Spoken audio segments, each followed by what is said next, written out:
So how I've approached this is I'm going to be very specific about what are the bad qualities about Bali.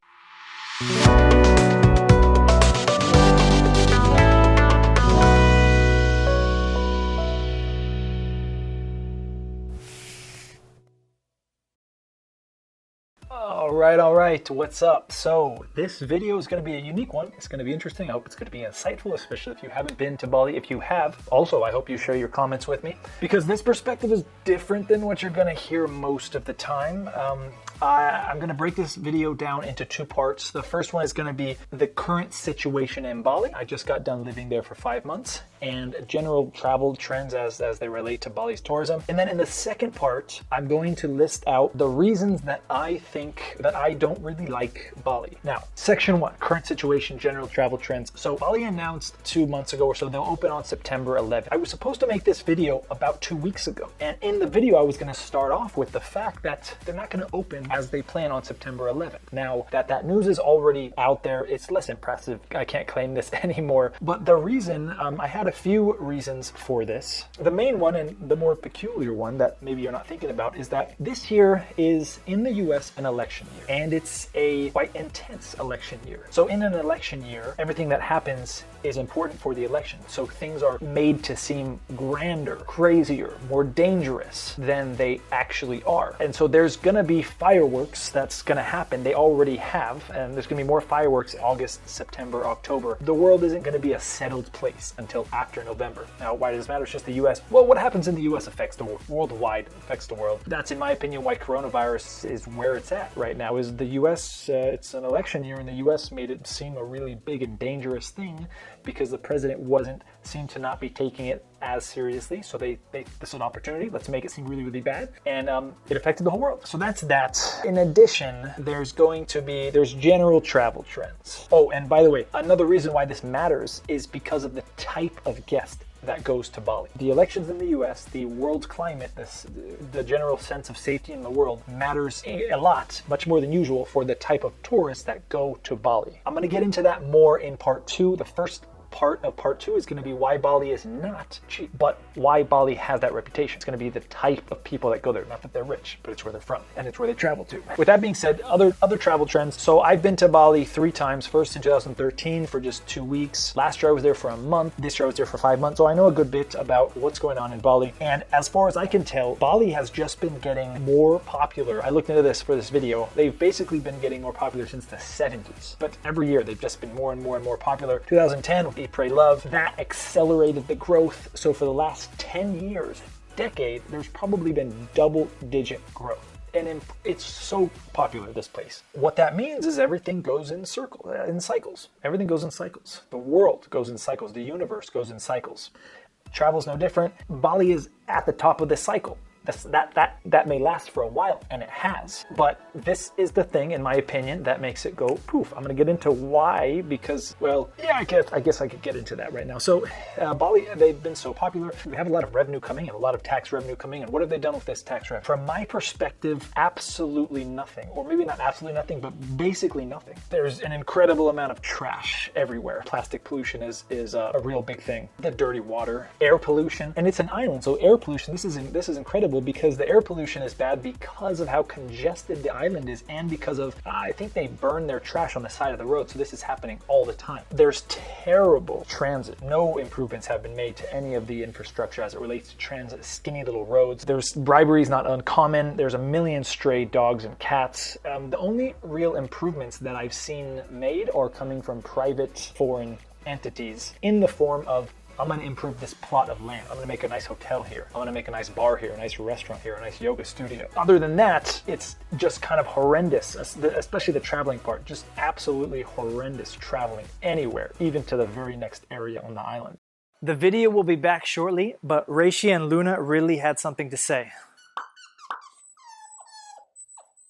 Okay, now let's get into part 2. What are the bad qualities? Why don't I like it? And before I start this, I want to say 2 things. 1, if you watch any video and the person tells you how they love or dislike a place, they must tell you why, and they must be specific about why. Because if they're not, it doesn't mean anything for you unless you're like them, unless your values are similar to them, but probably they're not. At least some of them are not, and those some may be very essential ones. So how I've approached this is I'm going to be very specific about what are the bad qualities about Bali. And finally, I want to make it clear that this is going to be a negative list. It's going to be kind of, maybe I sound complaining, but there's so much content out there about how Bali is so great and wonderful and awesome that that's out there. You can find that very easily. So I'm going to not mention the many positives of Bali. I'm just going to focus on the negative aspects as I saw it during my time there. Bali is not the worst place I've been, not even close. Mumbai, India is the worst place I've been. There's no competition in sight for that city. Bali falls somewhere in the middle of my list. I've been to 35 countries. I'm here in Istanbul now. This is my 35th country. I've lived for at least a week or longer in 68 cities around the world. Bali falls somewhere in the middle, but they get so much more credit than what they actually, the value that I get when I'm there. So the first thing I want to cover is the sky-high level of cost of living and why it gets a cheap reputation. Now, it gets a cheap reputation because of what I mentioned at the beginning, which is the type of traveler that goes to Bali. The type of traveler that goes to Bali, a lot of them are only going to places that are very safe. They're people from America, they're people from Australia, they're people from Europe, they're people from first world countries, from places with the highest cost of living on the planet. And a lot of these people, they're only going to go to places that are viewed as very, very safe. They need safety is guaranteed. Maybe your parents are like this. Maybe I know mine are. Bali is one of those destinations where you can, if you have this mindset, you can feel very safe, but also you can get out of your country. So that's why Bali has a reputation for being cheap, because people are comparing it to their home Western country. But what you get in a westernized country, what I get in San Francisco or New York or Sydney, Australia, is much different, much better than what you might get in Bali, with the exception of maybe food. Food is quite good. There's a lot of variety. But let me give you some examples. A gym. The gym there costs $150. That's one of the most expensive gyms I've ever been to. A haircut and beard trim was $10. Now, when I was at the gym, I met a lady who runs a beauty salon. And I remember having this conversation with her. And the pricing came up and she was like, yeah, no, it's not cheap at all. In fact, she's like, I run a beauty salon and I charge Western prices. And I ended up going to that beauty salon with my friend. And so for nail polish, it was 770,000 rupiah. That was about $52 for nail polish. I guess it was a nice nail polish. I don't really know how much it regularly costs, but my friend didn't get it because it was exorbitantly expensive. She opted for something else. The Airbnb I rented there, normally it rents for it was a 2-bedroom, typical Bali place pool, 2-bedroom, $3,500. The next closest place, surprisingly, that I've been in terms of cost was Mumbai, India. I rented an Airbnb there. It was $2,100, and it was a terrible, one of the worst places I've ever stayed at. Really low quality Airbnb. So this price is even more expensive than Dubai. Dubai, I rented a space, $75 a night. Here, over $100 a night on average for this place. Last year, I stayed across the street from where I stayed this year, literally across the street up the road, just a tiny little bit. And I just checked, it was $35 a night, which is cheap. That's about what I pay around the world, but what I get for that around the world is usually a high-rise, nice building with security, a balcony, a pool, a gym, etc. This place, I got a 1-bedroom place that was trashy. The kitchen wasn't there. They just had a burner. It was just a really low-quality place. I met another guy. He said surf instructions were $30 an hour. Now, the second reason, bad quality about Bali that you probably have never thought about is the medical system. The medical system is poor. It scores only a 60 on the healthcare index. I looked these things up, and the World Health Organization gives it it's the 92nd country out of 191 countries. So it falls somewhere in the middle. Now, you might not have thought that, especially if you're young and healthy like me. It doesn't really matter so much, but it does, especially for Bali. Here's why. Your chance of getting in an accident on Bali become virtually guaranteed the longer you stay there. It's one of the only places in the planet where I've actually felt unsafe driving. The reason I feel unsafe driving is because the roads are very skinny. They're very skinny, yet you got these big old trucks coming down, ripping down the road so fast. Speed seems to not be an issue. It's just, it's hard. It's unbelievable. It's unbelievable. I had a friend, local Indonesian friend. We went to shopping mall, and I was driving too conservatively for her, and she said, "Can she drive?" And I said, "You know what? Actually, yeah, I'm kind of curious." So she drove me to the shopping mall, and it was one of the most terrifying experiences of my life. It was gas, brake, gas, brake. It was congested. She was going around cars in the other lane. If anything were to happen bad, a dog runs out into the road. There's a lot of dogs, that is not uncommon. A child runs out into the road, a car, anything could have happened. We would have had an accident. And things do happen. While I was there, an Instagram celeb from Russia killed herself on a motorcycle. And my buddy, good friend there, he got in an accident. Someone pulled out in front of him or something. He got in an accident and tore up his leg and his arm. He had to go to the hospital. It seems to be healing, though I think there's going to be a scar. Myself, I didn't get in an accident on the road, though there was a few close calls. I got in an accident at the gym. A machine fell on my head because it wasn't bolted in. The result of that is stitches in my head. The result of the stitches in my head is that I have a bald spot on my head now. They did a shitty job. They had shitty medical, did a shitty job on my head, putting in a few stitches, and now I have a bald spot on my head for the rest of my life. So in this case, the healthcare system really does matter because you're going to use it. And you're going, whether it's crashing on an accident, getting in a surfing accident, getting in an accident at the gym, whatever, you're probably going to use medical services. And when you're in Bali, one of the things you'll notice is lots of people walking around with bandages on their legs and whatnot because of how frequent accidents are. I've seen this for the past few years I've been there. The internet is slow. The absolute best you can hope for is 20 megabytes per second. I did get houses like this, but there was often times where there was outages or it just didn't give that much. There was many failed downloads. My streaming online was, it was not high quality internet. The layout of the island is horrendous, horrible. From Ubud to the beach, it looks like you can get there in maybe 30 minutes, 45 minutes. It's 13 miles. It's about 20 kilometers from Ubud to the beach. Now, it should be like a 15-30 minute drive. Well, it actually takes you over an hour and a half to do this. And it's not a fun drive.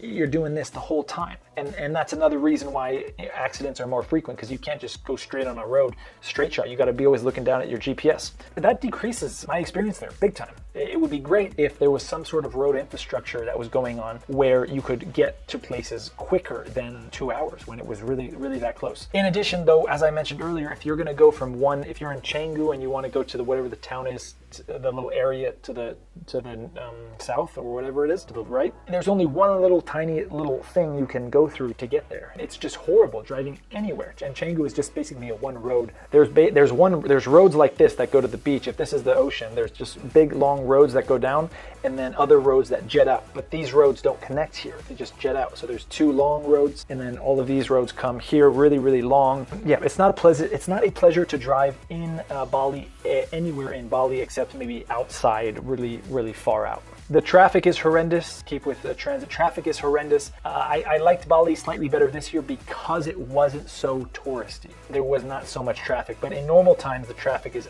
terrible, absolutely terrible. There's over-tourism. Typically in beach towns, I don't like them because of over-tourism. And when you have a place there's over-tourism, there's less value there. It becomes a party island. There's lots of prostitution. There's not really exciting intellectual things going on places that rely so heavily on tourism. This is no exception. I went to Tegalalang. It's a famous rice paddy. And even though it wasn't open, looking at it, it was underwhelming to say the least. I could tell, I won't go back there. I could tell if I was there, I would have had not that great of a time. It's just basically a bunch of tourism little shops set up. And the rice paddies themselves weren't even that impressive to me. Maybe they weren't kept up nice because there was no tourism there. I don't know, but it was underwhelming. The plastic pollution I mentioned earlier, and I said there's the government hasn't really done anything to improve the island. So one of the things is local companies have to organize beach cleanups because there gets so much trash on the beach and there's no really government agency or anything taking care of this. Ah yes, how could I forget? I went to Bali Swing last year and I forget exactly what went on, but I paid a driver to bring me there. He was going to bring me back, but he left or something. I didn't even pay him the full amount. He left before I could get out. And so I called an Uber to come get me, and the folks there wouldn't let the Uber come. They wouldn't let the Uber come, but they made me take another taxi, and I said, how much? We were literally going 5-minute drive, and they quoted me like 4 times the amount of the Uber drive because I had no other option. And I thought it was disgusting, absolutely disgusting. I walked instead. and I found someone else and they drove me for a fraction of the cost. I'm just looking down my list here. I've already mentioned air pollution. I've already mentioned the safety on the roads. I'm not sure if I said though, part of the reason why it's unsafe, there's skinny lanes, the speed is really fast, and there's humans and chickens and dogs and babies and scooters riding on the opposite side of the road. There's a lot you have to look out for. You're gonna get in an accident. There's really no rules to the road. When you come to 4-lane roads, this is the only place where I was like, I don't know what the rules are. You know, it seems like people are just going and hoping that, yeah, it just doesn't make any sense. Now, on Bali, there's cliques. There's cliques everywhere. What I say is I've made more best friends the past 3 or 4 years I've been traveling than I had in 8 years living in San Francisco. And it's because of the cliques. I had my own clique. I had my group of friends, and I was satisfied and sufficient with that entertainment. And so it was hard for anyone to really come in new to the group. And I felt that on Bali. And it's just that when you live somewhere for a long time, you form cliques. And in Bali, a lot of people live there for a long time, so they have their own cliques. There's also, I noticed there are 2 specific cliques. One is a Russian clique, and then the other one is like a model clique. I'm not sure if it's like a real model thing or it's just like some dudes who set up a modeling agency and throw these parties and have girls come for modeling events and whatnot, or they're just Instagram celebs, but this seems to be some sort of a type of clique on the island. And the bad water, I forgot to mention this. Because of the bad water, so bad water, it's common if you travel outside westernized countries, basically everywhere has bad water. That's okay, you get used to it. But the buddy who got in an accident, he actually, after a while, he took a shower. And the water is so bad on Bali that just by taking a shower, his wounds got infected and he had to go back to the hospital. So when I had the scar on my head, I didn't take a shower for a week because I was like, I don't want to get infected, don't want to get infected, don't want to get infected. So that was quite disgusting.